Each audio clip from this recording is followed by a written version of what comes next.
right, let's get into some Patreon questions. If you've come over, you'll hear my voice is not as rosy as normal. Commentating on the last two tests with some sort of virus has affected me. Although, to be fair, I did a podcast this morning where I could barely speak, so huge way up there. So I'll go as long as my voice does. I've got a day off tomorrow and then a game on Friday. I think I'm commentating. So let's see how long before I can no longer speak. Also, I sent the group out as cricket with Jarrod Slumber, which is probably what I should be doing. But children and work, I'm here. James says, if the ACB, now Cricket Australia, held their line against negotiating with Kerry Packer for broadcast rights and no compromise was reached with World Series cricket, what would the cricketing world look like now?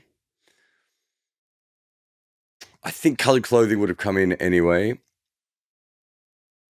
You can't use the red ball at night, so we would have needed some form of ball at night. In some ways, when Kerry Packer did the deal with Cricket Australia, the players still got kind of screwed in that. Kerry Packer got what he wanted. The players went back. It actually took quite a while for them to sort of rebuild back up, which is why Cricket Australia got a players' union. I think, and which is now the players' union used by the majority of the countries in the world. So I think there might have been a player union earlier. I think the players would have worked out their worth. There might have been more rebel tours before apartheid finished from many different countries, is my guess, because a lot of those top players just weren't earning. But I think that I think coloured clothing and white balls certainly would have happened anyway. So I'm not too different on that. I think really what happened was that the game was filmed very differently. We would have had a company that would have worked that out regardless. That's not to say that what Kerry Packer's crew did wasn't revolutionary and didn't change the way we looked at cricket, because it did. And someone was telling me recently that Christopher Martin Jenkins wrote a piece where he said that fans would never like the fact that there's a camera at each end because they like the idea of sitting in the stand, and that's what the TV experience should do. So it tells you what some of the thoughts were. Christopher Martin Jenkins is not a stupid man, but even he couldn't quite get where we were going with this. So I think Kerry Packer's broadcast changed a lot of cricket. One of the big things for me is if you read cricket writing, we're just closer. And some of that's technology, but a lot of that is stuff that, Kerry Packer and obviously Channel 4 had a part of that. Super Sport have done some good things, and 10 Sport and, Sky. But it kind of all comes from Channel 9. So the coverage of the game is different. I think that if you were a professional cricketer as they were back in those days, outside of England, I think there was going to be a reckoning when it came to professionalism regardless, because you couldn't, I say this based on the fact that rugby doesn't have Kerry Packer, and rugby union still had a professional movement later than cricket, but it still had it. So I think a lot of the things that happened would still have happened. What Kerry Packer's organisation did by forcing Cricket Australia into this deal, by stealing all their best players, by putting on a better series, by filming it better, by advertising it better and everything else, probably set the template for what modern cricket is. We might still be in that situation now, but maybe we'd go in a different direction.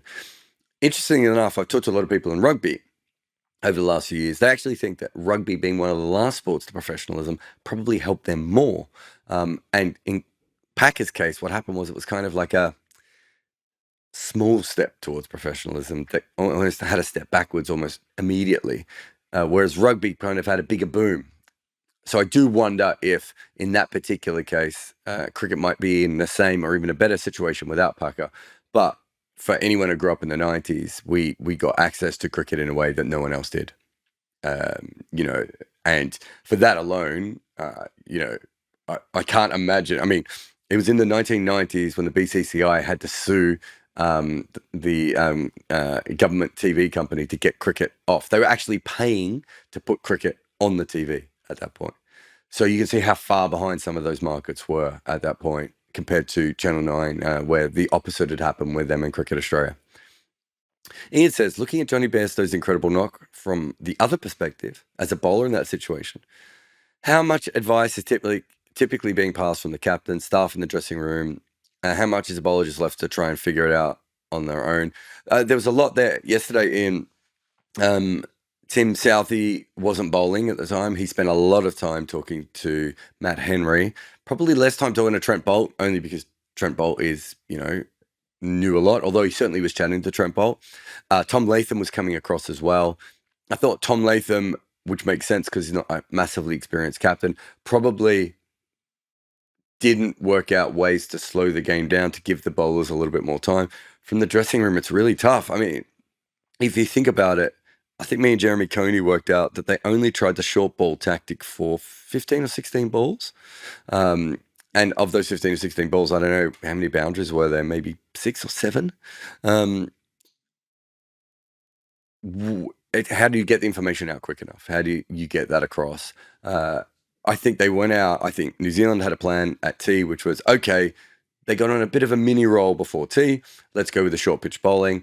They didn't have a bowler for it. Matt Henry didn't really look like he knew what to do. He didn't know how to get the ball up high enough, sometimes even slow enough, if that makes sense. He got the angles wrong. It's a short boundary. They only did it for 16 balls. And yet, by then, the genie was out of the bottle. I do think if you go through my PC and you'll see that I think that they should have come up with a lot more ideas. But if I was the analyst in that situation, and I should say, I've been the analyst in that situation. When I worked for St. Lucia Stars, Darren Bravo did something very similar. We tried to get the information out, and Darren Bravo was already on a bit of a roll. And by that point, we were sort of playing catch up, and we tried some things that could have worked and didn't. And then at the end, I think there was just a bit of a panic on the field, which is exactly what I saw with Tom Latham. And you see these things, Adam Gilchrist, Ian Botham. You watch some of those innings. It's really interesting, actually, because these innings are happening more and more, but Gilchrist did this against Pakistan in 1999, 1998, whichever year it was. Once it starts happening to you, it's really easy to go, what can happen next? In that moment, the first thing is panic because it's all happening so quickly. And I think that's part of the problem with what happened with New Zealand. Cameron says, how do you find such interesting, seemingly obscure guests? Do you find them or do they find you? Well, I'm obscure. I don't know how interesting I am, but no, a lot of them are my friends, if we're being honest. I follow quite a few people on Twitter. I obviously keep an eye out on. I've got a few apps that come up with things. I used to spend more time on Reddit. I probably don't spend much time on Reddit. Usually, if between series, I would, I might go to Reddit to see what people are talking about. But I think I just read a lot, Cameron, as much as anything. And you come across these things. There's sort of what's the best way to put it? Almost like a Silk Road type thing below the main part of the media. So, you will follow George Dobell and Andy Zoltzman and Barrett Sundaresan and these sorts of, Mel Farrell and those sorts of people. But there's also a really interesting sort of group beneath that who are also sharing things. And I probably follow a lot of them and just keep my ear to the ground. But also, I think maybe not obscure.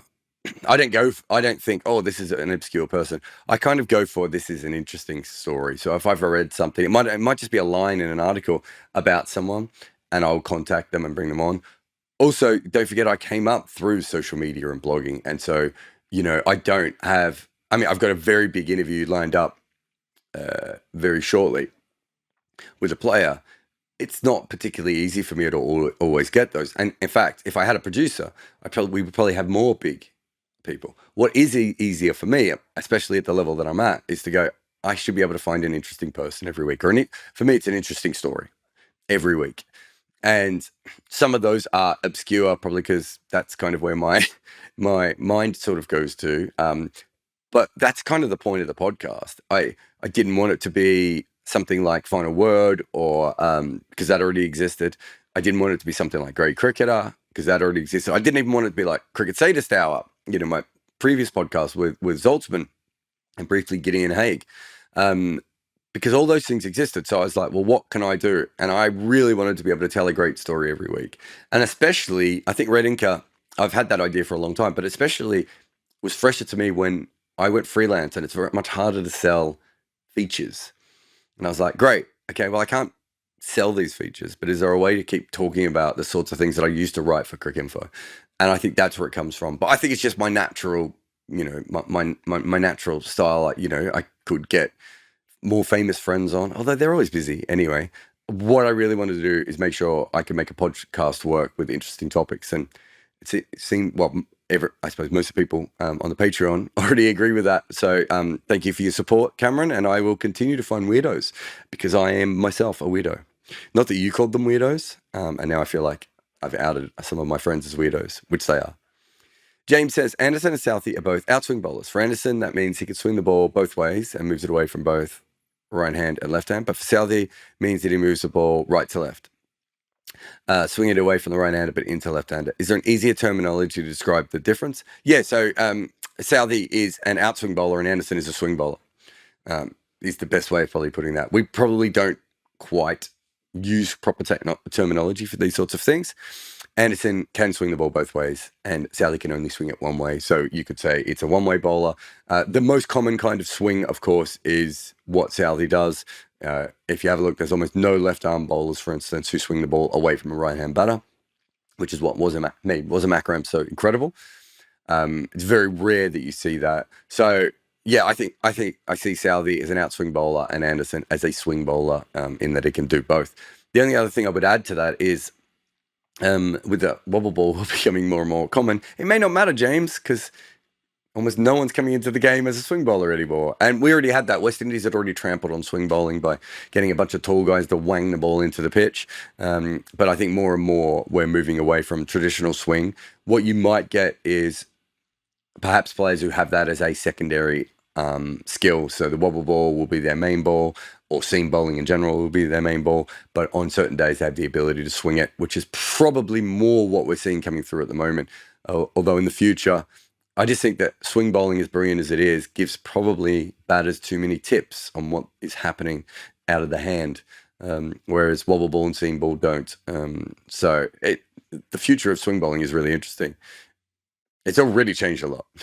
Aditya says, in your assessment, who are the best openers in tests and ODIs that you have seen? I'm particularly interested in your assessment of Gavaskar as a test opener and Rowett as an ODI opener. Well, I haven't seen Gavaskar as a test opener, really. He was a little bit before my time. I'm sure I saw him play, in the same way I probably saw Boycott play, but I don't remember them. Best test openers. I suppose if you're looking all surface that I have seen, it's probably hard to go past Alistair Cook for his ability to make runs when the ball swings, when the ball bounces, when the ball spins. Sehwag and Warner are obviously, and Hayden are obviously a lot more destructive. But I think when you look at their records, there were certain places where they couldn't play. They might have been more talented than Alistair Cook, but they might not have got that talent out of them. Trying to think of anyone else. Graham Smith's probably just a step below those players, though I think he's fantastic. He's obviously fantastic as well. Trying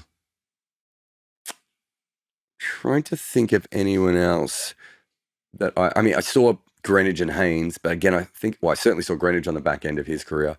Haynes was a very good player, maybe not quite on that level.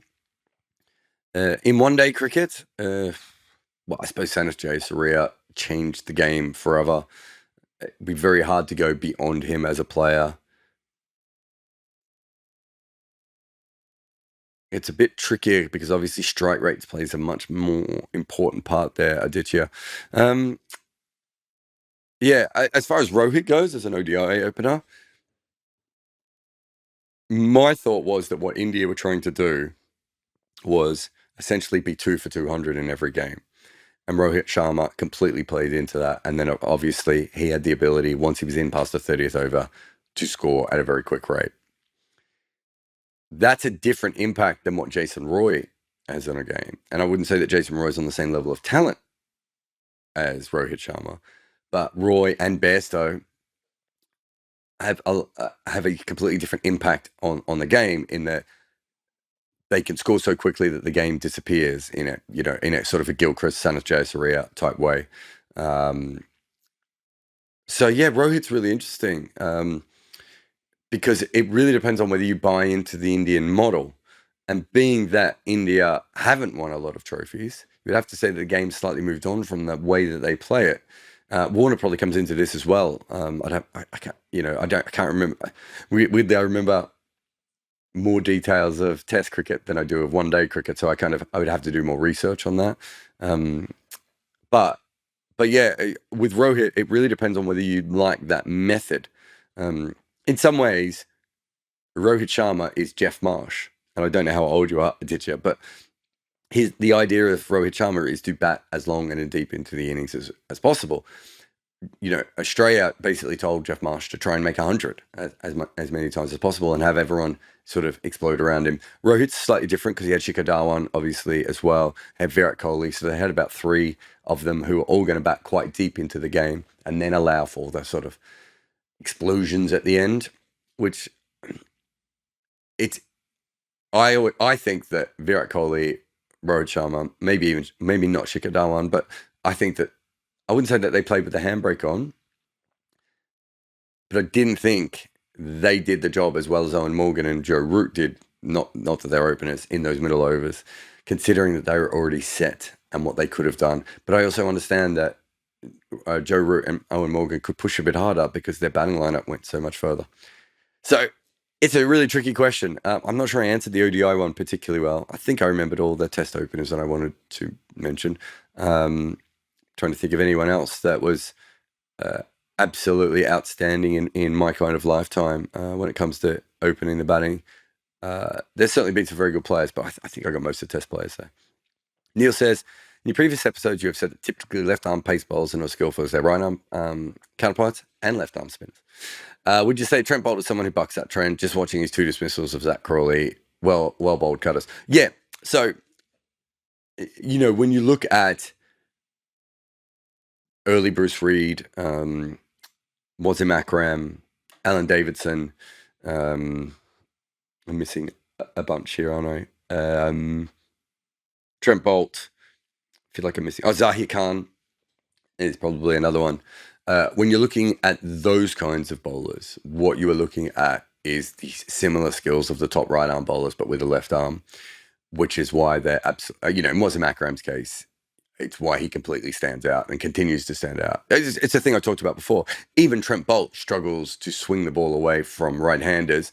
He can do it with the reverse. I don't think he does it conventionally ever. And that's because he didn't have to learn that skill because he's a left armer and, don't get me started on why they don't have those skills, but they don't learn those skills. And it is a bit silly.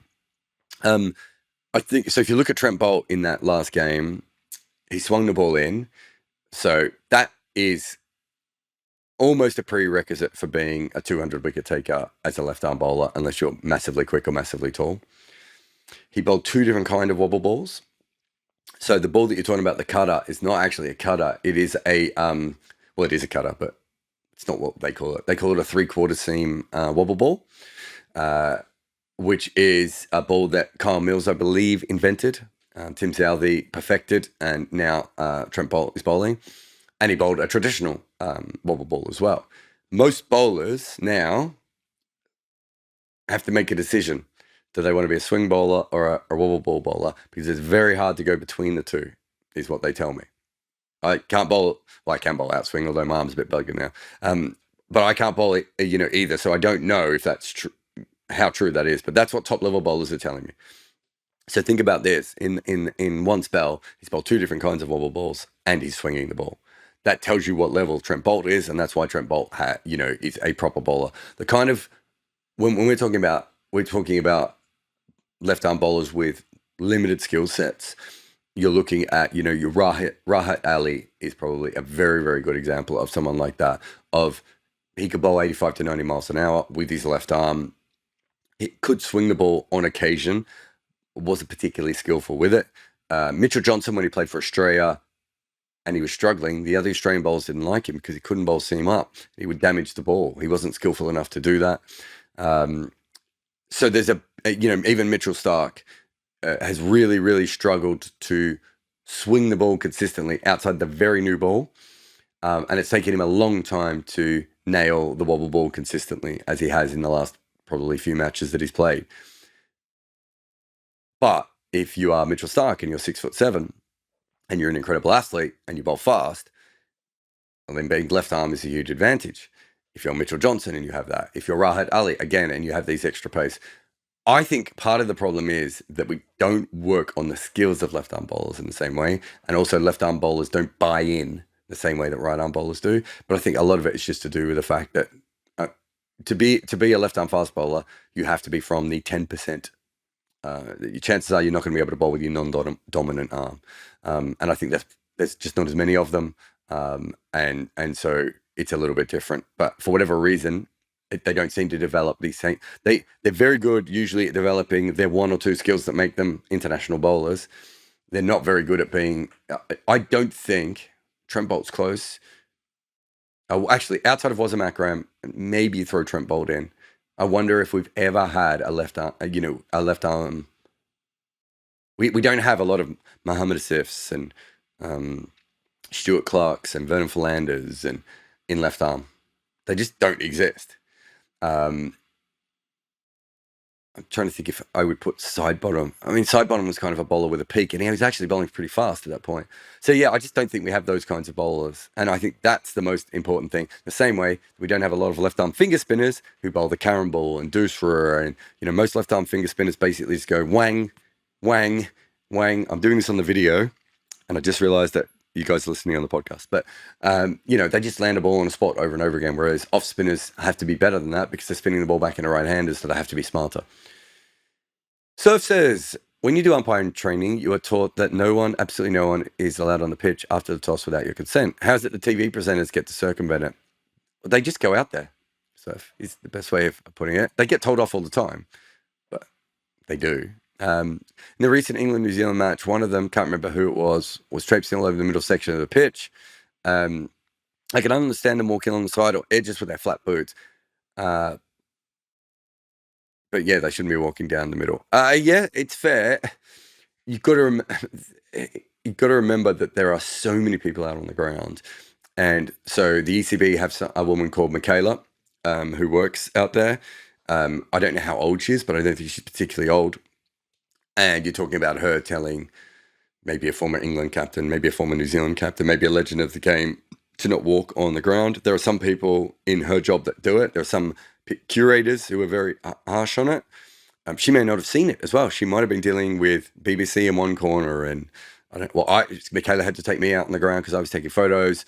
You've got the nets, you've got radio, you've got all these different things happening. Spark TV for New Zealand. But you're right, they shouldn't really do it. It's a real pissing match sometimes, as someone who's been out there before watching the form. So I never go inside the ropes on the pitch, even if I'm allowed to. I always stay on the outside, just because I don't think I need to stand on the pitch to have a look at it. Unless there's no ropes up, I might have a little bit of a look just to get as close as I can. But I certainly don't never stand on the pitch. But I think there's a lot of ego involved too. Shane Warne walks out there and you're another big name player. You might want to go out there too. And there's also just a push and pull between the cricket boards and the broadcasters. Broadcasters are looking for more and more, and they pay a lot of money, and they think they deserve that. So yeah, you're right. It shouldn't happen. But there are curators and boards that don't care as much. And so you can do one series where you're allowed to do anything you want. And you turn up the next series and getting on the ground is really hard. So getting on the ground at Lords is hard, even if you're allowed to. So it's a very weird one. But so if you're right, as a umpire, I don't always think the umpires are out there. And the only time I was ever told off, and I wasn't even that close, was by an umpire. So it might be that the umpires are a bit harsher than everyone else, but they're not always right there. I mean, the umpires are having conversations with people as well. They're being asked a million questions. It's a bit of a madhouse. when you're out on the ground. So you've usually got nets on either side. You've got some kind of fielding drills going on. You've then got camera crews running on and off. There's at least 1, 2, maybe 3 camera crews. You've got probably 1 radio crew. You've probably got 1/2 cricket board social media groups out there. It's an absolute madhouse being out on the ground. It really is. It's crazy. And I think it's not a particularly easy thing to. I don't even know the best way to put it. It's not a particularly easy thing to police in any way, shape, or form. There's so much going on. Plus, sometimes you get hit by balls. Abhilash Singh says, who will be remembered as the better Test cricketer, Joe Root or Virat Kohli? Well, at the moment, I think it's going to be Joe Root. I would have said that Virat Kohli had a better peak, but maybe we haven't seen Joe Root's peak yet. If Kohli is on the decline, then you would assume that Joe Root is not. And so if we have another 5 or 6 years of Joe Root batting, you might have a similar situation to the way that people talk about Lara and Tendulkar. I think there's still a lot of people, probably myself included, that would say that Lara was the better player on a single day than Tendulkar. But if you look at their entire careers, Tendulkar clearly had their better career. It might be a similar situation with Root and Kohli as well, is my guess.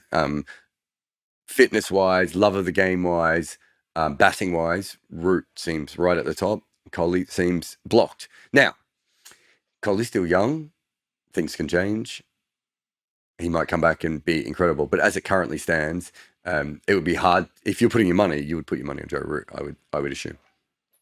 Nadika says, do we know how bats came to be made of willow? Have we tried other materials? Yeah, they've certainly tried other materials. I don't know how they became a willow. We don't know a lot about the game. Someone else may know this, Nadika.